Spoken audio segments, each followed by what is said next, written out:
ठरी मीरवा में नाले वाले तलीमदान मुहक़्क़िक़ अदीब अब्दुल ख़ालिक़ शरज़ लिखियल किताब मीरा से मीरवा जी मोहरती तक़रीब हाई स्कूल ठरी मीरवा में थी गुज़री। इन किताब में जेको मवाद आयल आहे, नंढियूं नंढियूं शयूं बि तमामु हिन में लिखियूं वयूं आहिनि, वॾे खां वॾियूं बि शयूं लिखियूं वयूं आहिनि।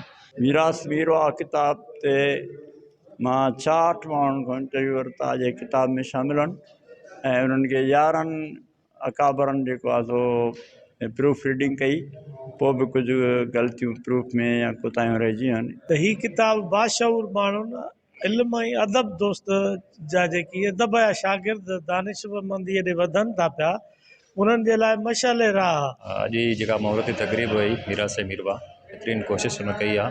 अॼुकल्ह जेको लाड़ो आहे सोशल मीडिया ते आहे, प्रिंट मीडिया ते तमामु घटि आहे किताबनि जे हवाले सां, ऐं उन पासे हर को माण्हू हलंदो आहे, जिते शऊर हूंदो आहे, जेके मासे लाड़ो हूंदो आहे पब्लिक जो, हर को माण्हू उन पासे वेंदो आहे। मीरा से मीरवा उस्ताद अब्दुल ख़ालिक़ शर साहब जेको कमु कयो आहे किताब ते, इहो साराह जोॻो आहे।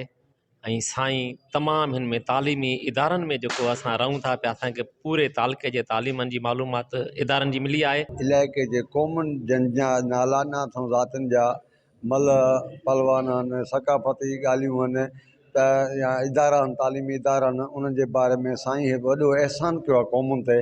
मीरा से मीरवा किताब बुनियादी तौर ते हिकु तारीख़ी दस्तावेज़ आहे ऐं साईं अब्दुल ख़ालिक़ शर साहब जी जेका महिनत आहे इन किताब जे पोयां, उहा मां सम्झां थो त हिकिड़ी जेका माना काराइतो अमल आहे। कैमरामैन ज़मीर शर सां गॾु Hafeez sir, Sun TV news ठरी मीरवा।